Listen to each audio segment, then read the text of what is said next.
This bulletin proudly brought to you in association with Alex Campbell's Menswear.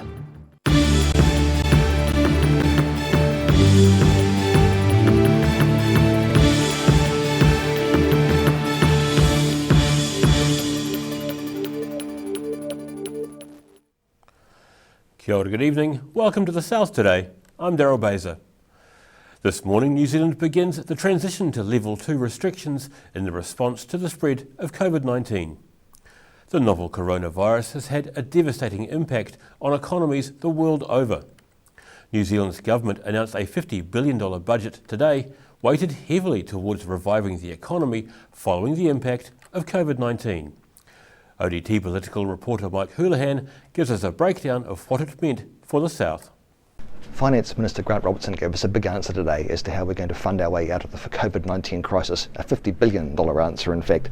That includes $4 billion for an extension of the wage subsidy scheme, $3.2 billion into that, and the rest will go into other employment schemes and promotions, $1.4 billion for trades and education apprenticeships and funding for that, $5.9 billion going into the health sector, $570 million into housing, including 8,000 new homes, massive spend on transport, $1.2 billion going into Kiwi Rail, including $400 million for new ferries and $421 for new wagons and infrastructure. Some of that's likely to go into the hillside workshops, I would imagine.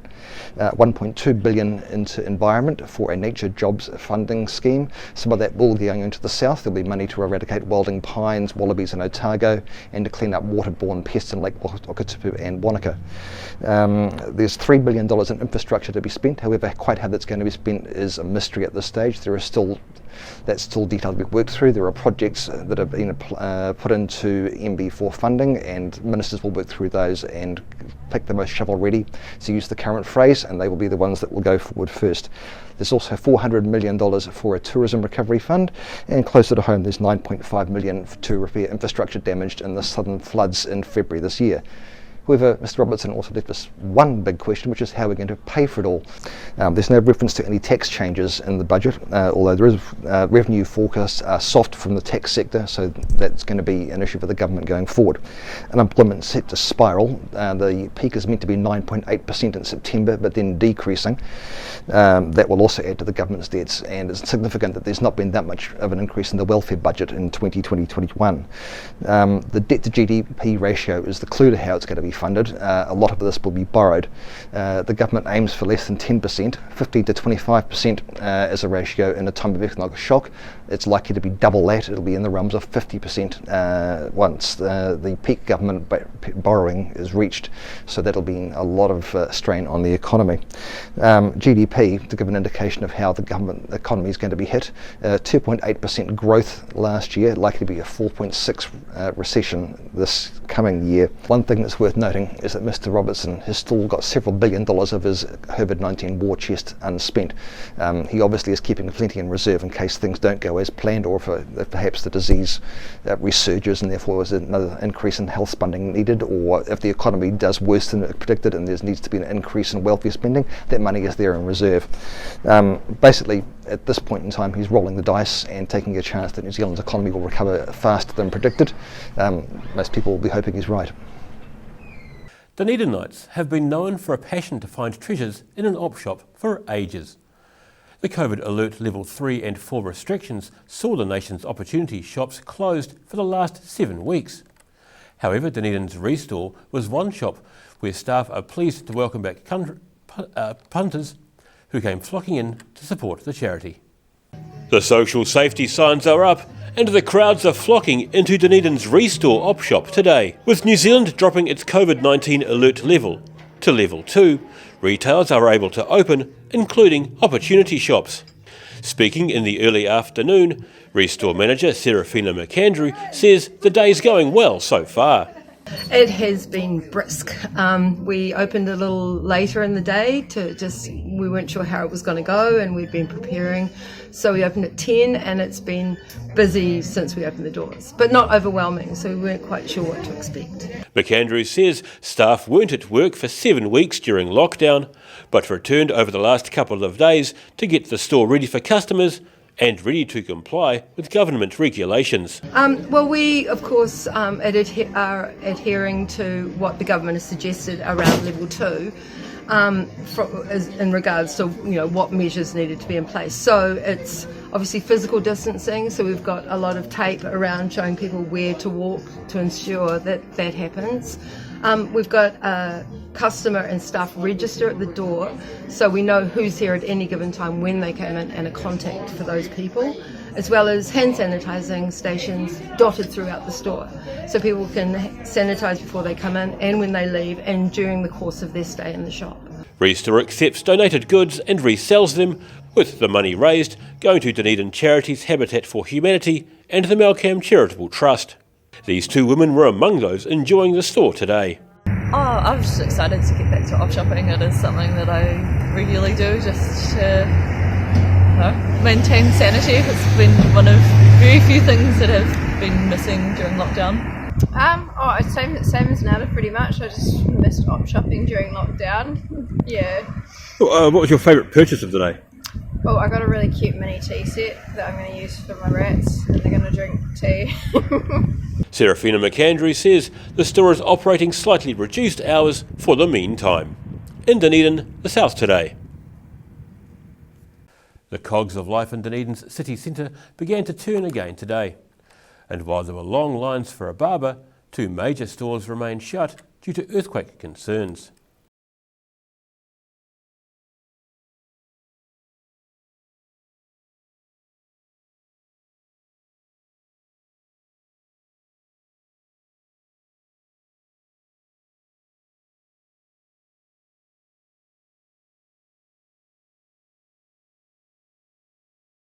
Well, but people barbers need haircuts, eh? I've been here an hour and 20 minutes, yeah. This is the third time I've been here since 7:45. I've been away a couple of times, doing a couple of holiday jobs, Following several days of staff being busy tidying up stock and dusting shelves, shops were finally able to reopen along George Street today, with queues outside some stores so as to keep numbers down to a safe level inside. Dunedin's malls came back to life as well, with most strangers exercising social distancing and plenty of hand sanitiser available. However, Dunedin's Kmart and H&J Smith department stores in the Meridian Mall remained closed today, following the revelation the mall is earthquake prone. A recent assessment by a structural engineer found the mall has an expected seismic performance of less than 34% of the new building standard. Kmart is hoping to be open in 2 weeks' time once seismic strengthening upgrades have been completed. In Dunedin, the South Today. A Dunedin music venue is set to host a live stream event as a push to help it recover from the financial hits from COVID-19. From late tomorrow afternoon, punters can enjoy a variety of some leading Dunedin musicians. Dunedin's Dog with Two Tails cafe and music venue is bustling with staff getting the business ready for Alert Level 2. This Friday will see the first concert since lockdown, but the only way for the public to watch is through the internet. It'll be our first time streaming. We're really excited. We'll see how it goes. Streaming technology is provided by the Nook and Cranny crew, who work on monthly concerts in Dunedin's public library. Events manager Joe Little says Friday's online concert will have a strong folk music flavour. It'll be a family-friendly, all-ages concert for everybody to enjoy at home. It's hoped the filming of Friday's concert will continue into the future for other regular music nights. We have all genres, so from jazz, folk, country, rock, hopefully we've had some punk, electronic music, DJs, everything. Cafe owner Michael Wilson says Dog with Two Tails is really a community project to help Dunedin musicians network with each other and the public. Obviously we need to make money in order to keep the place turning over, but anything we can do we would like to do to keep that scene going. Dunedin's got an amazing music scene and it needs venues like this to keep it going. The Dog with Two Tails online concert is set for 4 p.m. to 8 p.m. this Friday. In Dunedin, the South Today. Still to come on the South Today, we have a chat with the sole charge police officer on Stewart Island. See you after the break.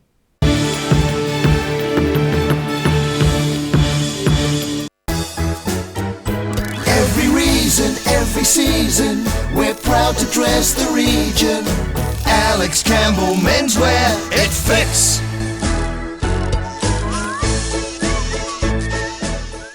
Heaven Sent Pet Cremations knows that losing a pet is like losing a family member, and we have many special ways for you to keep their memory dear to your heart. From caskets, remembrance pendants to remembrance spheres. Call Heaven Sent Pet Cremations today. A poorly maintained heat pump can lose up to 35% of its output. The Mr. Heat Pump Cleaner team are experts. Their specially developed chemical wash is totally biodegradable. Call Mr. Heat Pump Cleaner and get the job done by the professionals. Step into Shop on Carroll and discover a shop full of treasures. We have a fantastic range of vintage and retro clothes, upmarket clothing labels, collectible items, beautiful jewellery, quality linen and the best range of vintage haberdashery. Do you know Youth Grow in North East Valley? It's an awesome plant nursery where young people can work and learn life skills. You can now order your vegetable seedlings, herbs, bulbs and shrubs over the phone or by email. Either pick up your order on Norwood Street in North East Valley or they can deliver to you. Look for Youth Grow Garden Centre on Facebook or visit youthgrow.org.nz. Happy gardening!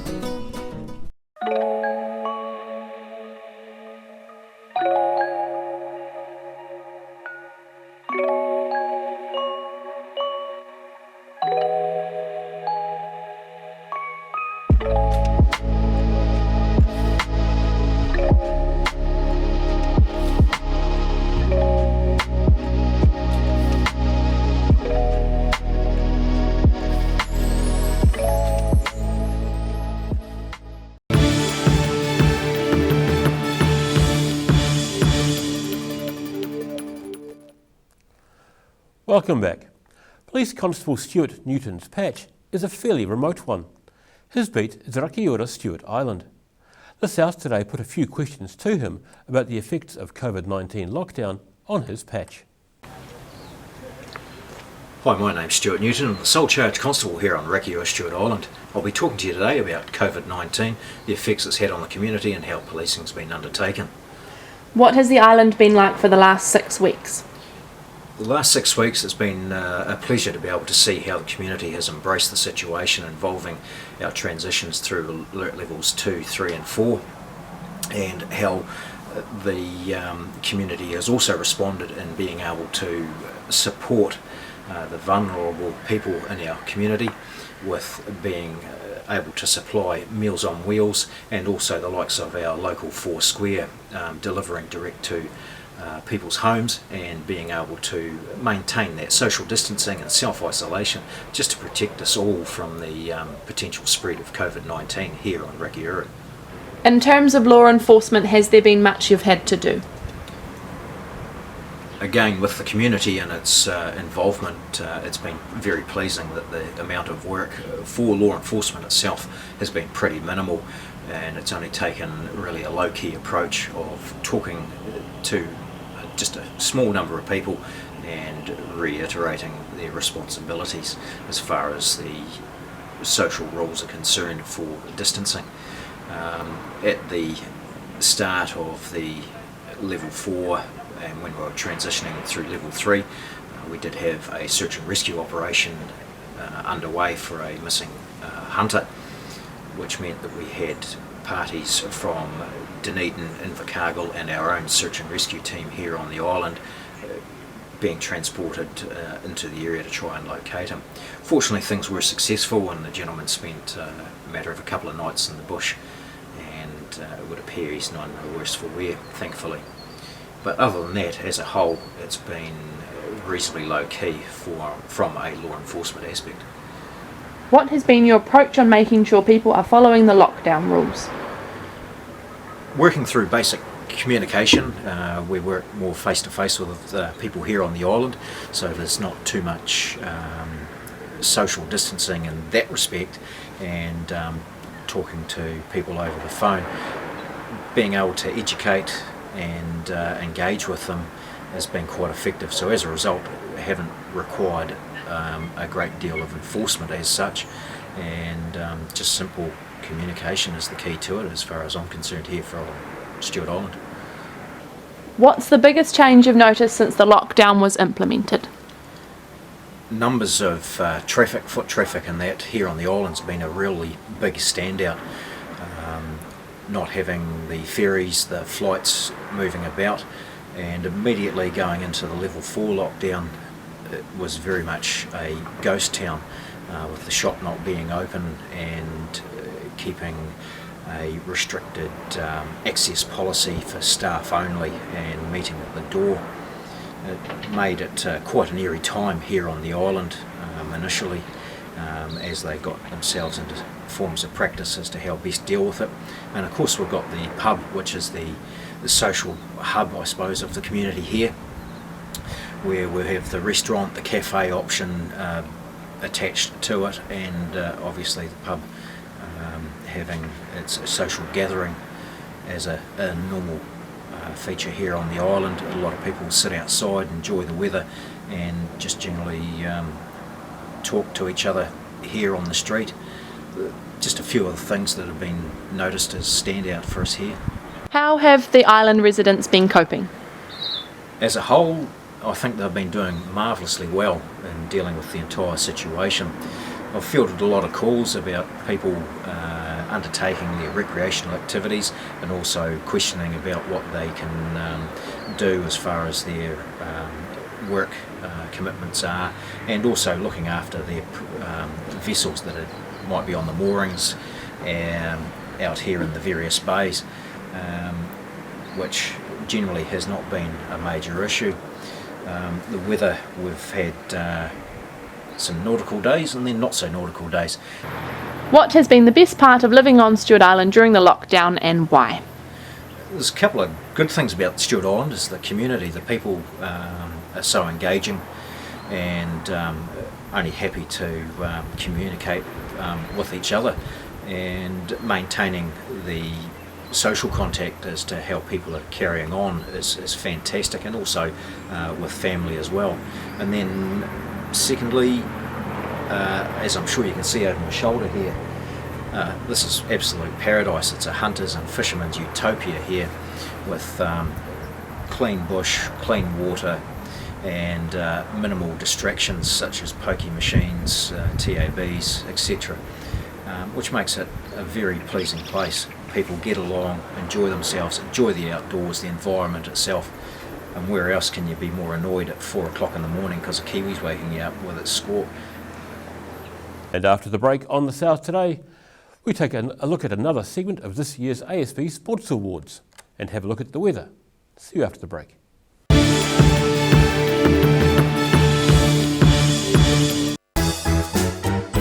Every reason, every season, we're proud to dress the region. Alex Campbell Menswear, it fits.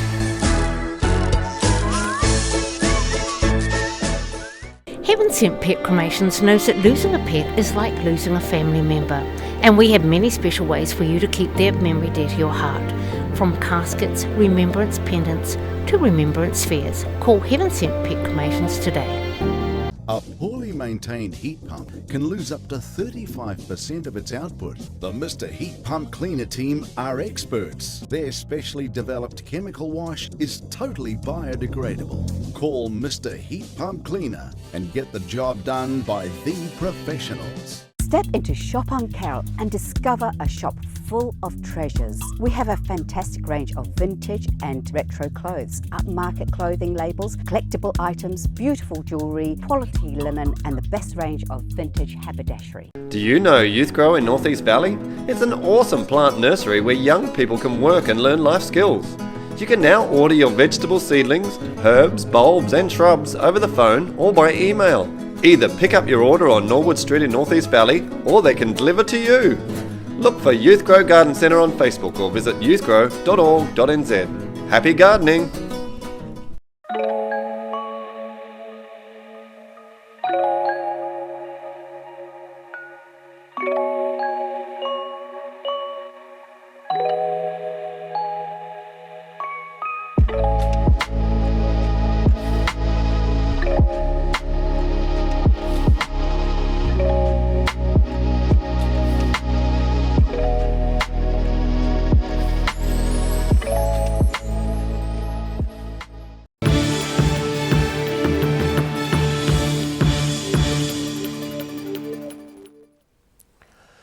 We continue bringing you the ASB Sports Awards this evening.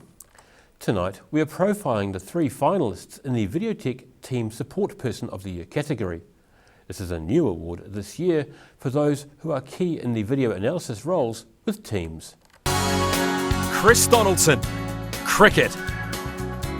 Chris has been part of another hugely successful year as head strength and conditioning coach for the Black Caps.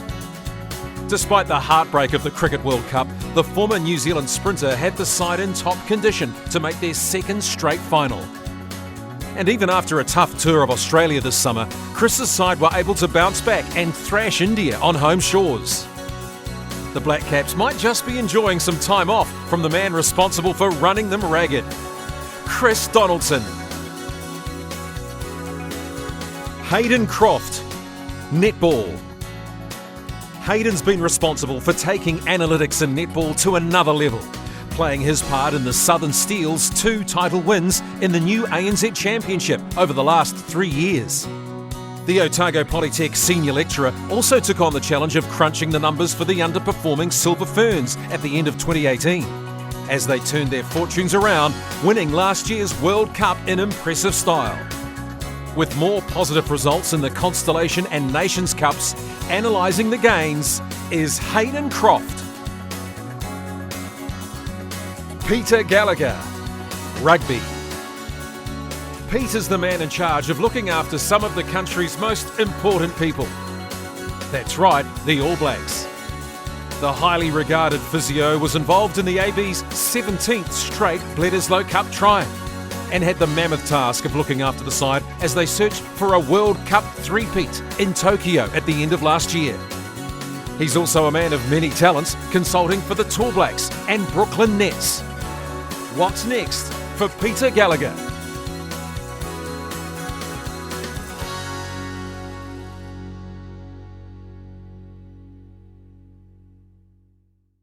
Time now for a look at the weather.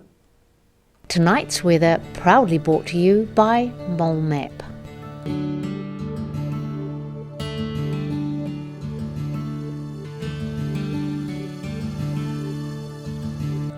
Beginning with the situation, a westerly airflow dies out tomorrow and Saturday as a ridge of high pressure spreads across southern districts.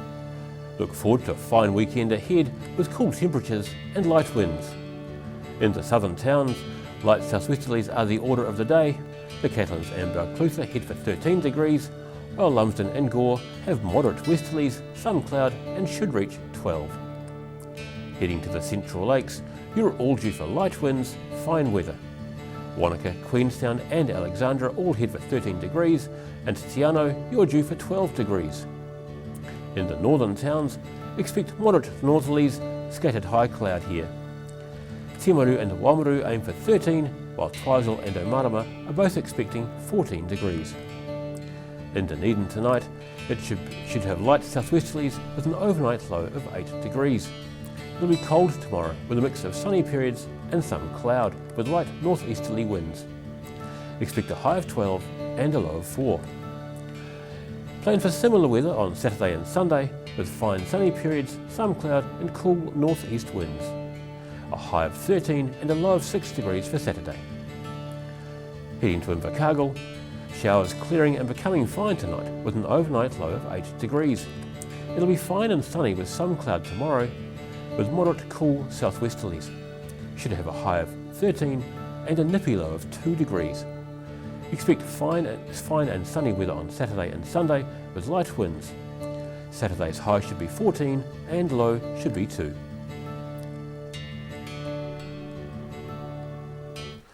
And that's all from the South Today team for this Thursday.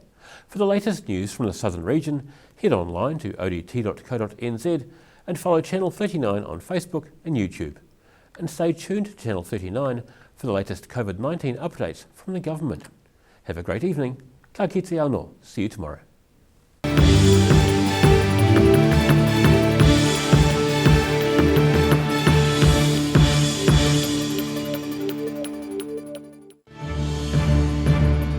This bulletin proudly brought to you in association with Alex Campbell's Menswear. Supporting local content so you can see more of New Zealand on air.